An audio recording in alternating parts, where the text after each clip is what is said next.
যদি কেউ বন্ধা থাকেন, সন্তান সন্ততি হয় না, সেই দোয়াটি করবেন।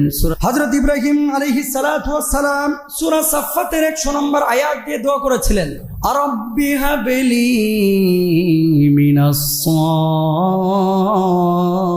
সালিহিন ربنا هب لنا من أزواجنا وذرياتنا قرة أعين واجعلنا للمتقين إماما বলুন আল্লাহু আকবার।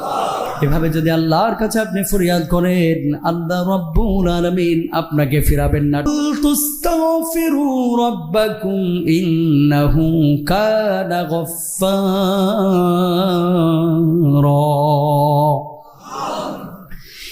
ইরসিলিস সামা আলাইকুম মিদরারা ويمددكم بأموال وبنين وجعلناكم أكثر نفيرا। ইস্তিগফার করেন, তওবা করেন, আল্লাহ রাব্বুল আলামিন হয়তোবা আপনাকে সন্তান দিবেন। ওই 60 বছরের বৃদ্ধ যখন এই আমলটা করা শুরু করলেন 5 ওয়াক্ত নামাজের পরে, 1 বছর না যেতেই ওই বৃদ্ধের স্ত্রীর গর্ভে আল্লাহ রাব্বুল আলামিন সন্তান পাঠালেন।